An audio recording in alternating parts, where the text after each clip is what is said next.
Berjumpa lagi bersama saya, Pendeta Maria Atitalei STH, pelayan firman Klasis GKI Yapen Selatan. Di saat ini kita akan sama-sama membaca dan merenungkan firman Tuhan dalam program Tabura Injil Klasis Yapen Selatan. Shalom. Firman Tuhan yang akan kita baca dan renungkan terambil di dalam Alkitab Perjanjian Baru 1 Petrus pasal 2 ayatnya yang ke-18 hingga ayatnya yang ke-25. Tetapi sebelum kita membaca dan merenungkan firman Tuhan, mari kita memohon tuntunan Roh Kudus atas pembacaan dan perenungan firman Tuhan. Kita berdoa. Allah Bapa yang bertahta dalam kerajaan sorga, kami datang menghampiri kekudusan-Mu ya Tuhan, seraya kami mengucap syukur atas tuntunan-Mu, penyertaan-Mu, berkat-Mu dalam kehidupan kami setiap anak-anak Tuhan, dimanapun kami berada. Di saat ini Tuhan, kami akan membaca dan merenungkan firman Tuhan dalam program Tabura Injil Klasis Yapen Selatan. Perkenankanlah kami Tuhan, anak-anak Tuhan, supaya ketika kami menikmati firman Tuhan yang merupakan makanan rohani bagi kami dalam iman dan percaya kami Tuhan, kami mampu untuk membaca dan merenungkan firman Tuhan, dan biarlah Roh Kudus menuntun kami, memampukan kami supaya firman Tuhan menjadi bagian yang terindah bagi kami, berkat dalam setiap kehidupan kami, untuk kuatkan, teguhkan iman dan percaya kami dalam menapaki hari-hari hidup ini Tuhan. Berfirmanlah kepada kami Tuhan, kami siap untuk membaca dan merenungkan firman Tuhan. Amin.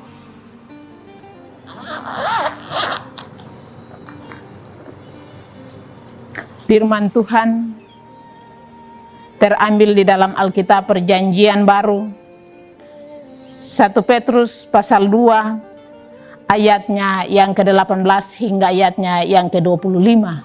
Demikian firman Tuhan. Penderitaan Kristus sebagai teladan. Hai kamu hamba-hamba, tunduklah dengan penuh ketakutan kepada Tuhanmu, bukan saja kepada yang baik dan peramah, tetapi juga kepada yang bengis. Sebab adalah kasih karunia jika seorang karena sadar akan kehendak Allah menanggung penderitaan yang tidak harus ia tanggung. Sebab dapatkah disebut pujian jika kamu menderita pukulan karena kamu berbuat dosa? Tetapi jika kamu berbuat baik dan karena itu kamu harus menderita, maka itu adalah kasih karunia pada Allah. Sebab untuk itulah kamu dipanggil, karena Kristus pun telah menderita untuk kamu dan telah meninggalkan teladan bagimu, supaya kamu mengikuti jejaknya. Ia tidak berbuat dosa, dan tipu tidak ada dalam mulutnya. Ketika ia dicaci maki, ia tidak membalas dengan mencaci maki. Ketika ia menderita, ia tidak mengancam, tetapi ia menyerahkannya kepada Dia yang menghakimi dengan adil. Ia sendiri telah memikul dosa kita di dalam tubuhnya di kayu salib, supaya kita yang telah mati terhadap dosa hidup untuk kebenaran oleh bilur-bilurnya. Kamu telah sembuh, sebab dahulu kamu sesat seperti domba, tetapi sekarang kamu telah kembali kepada gembala dan pemelihara jiwamu. Demikian firman Tuhan. Berbahagialah kita sekalian anak-anak Tuhan yang selalu mau setia, mau membaca, merenungkan firman Tuhan, serta mau melakukannya dalam setiap kehidupan kita hari lepas hari.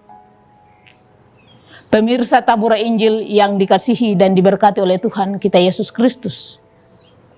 Tema renungan kita adalah pengorbanannya sebagai teladan kita. Pengorbanannya sebagai teladan kita.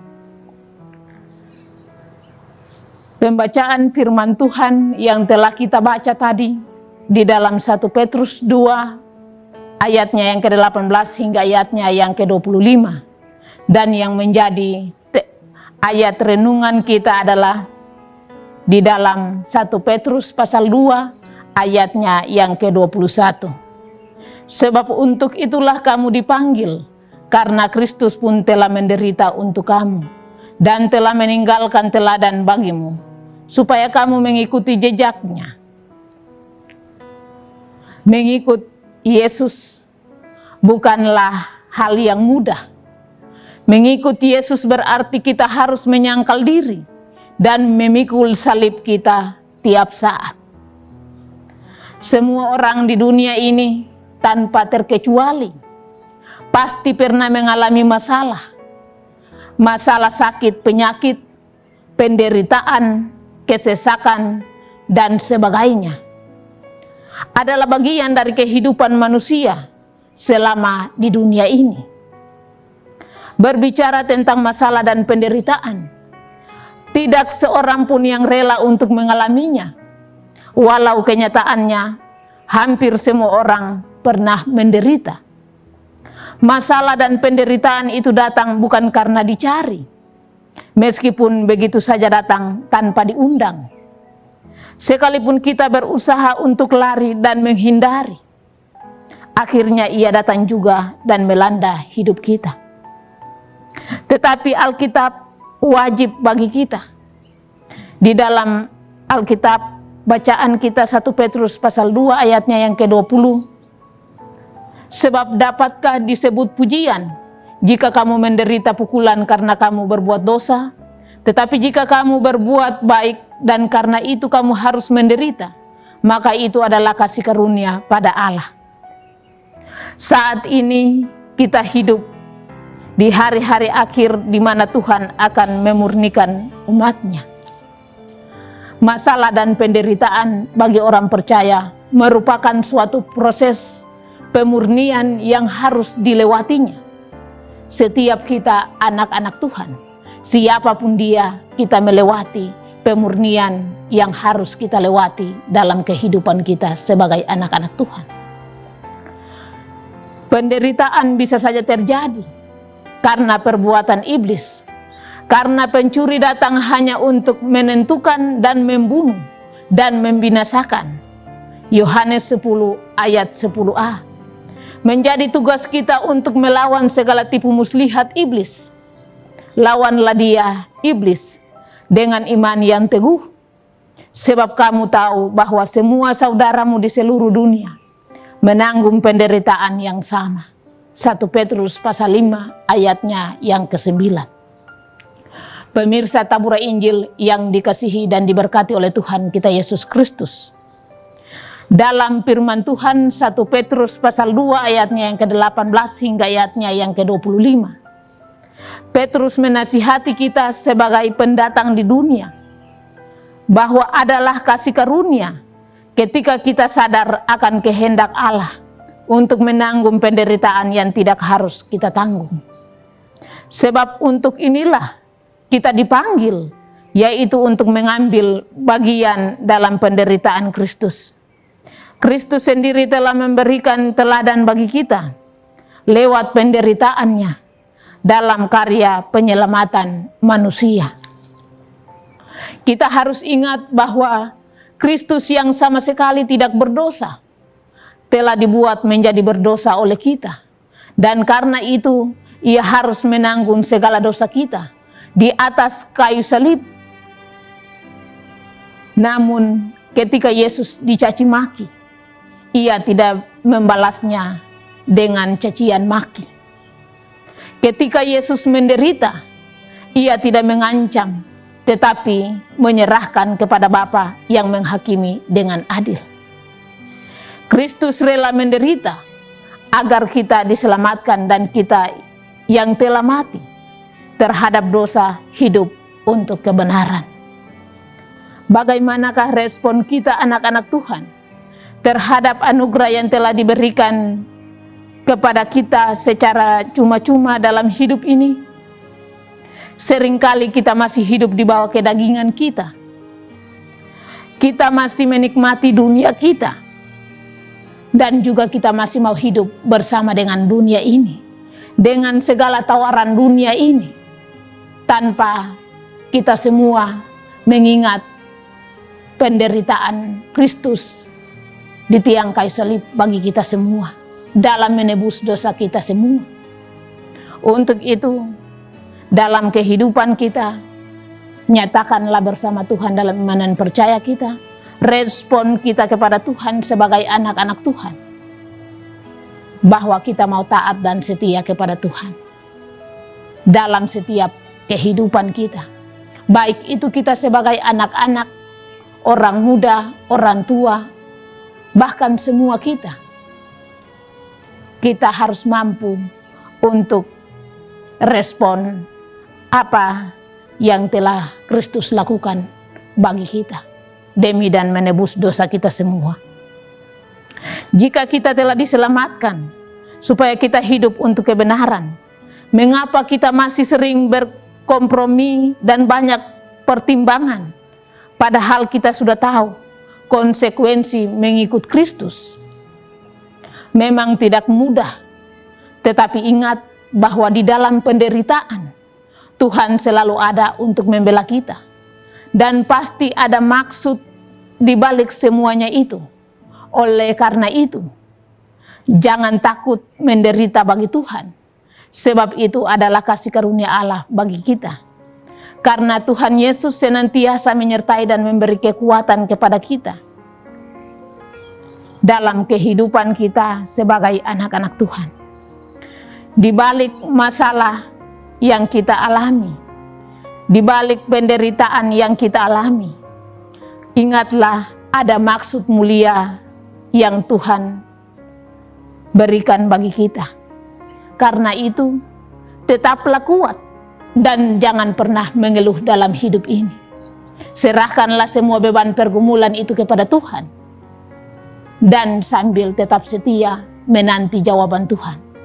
Jangan lari kepada dunia ini, karena dunia ini hanya membawa kebinasaan.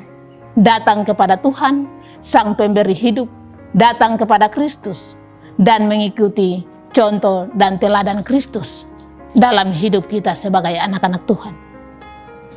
Ingatlah pesan firman Tuhan, dan milikilah sikap hati yang benar di hadapan Tuhan, sebab masalah dan penderitaan pasti akan berlalu, karena Ia membuat segala sesuatu indah pada waktunya. Pengkhotbah 3 ayat 11a. Amin. Demikian Tabura Injil di hari ini. Terus saksikan Tabura Injil setiap harinya. Tuhan memberkati kita sekalian. Shalom. Pemirsa Tabura Injil yang diberkati Tuhan, mari kita satu di dalam doa. Kita berdoa.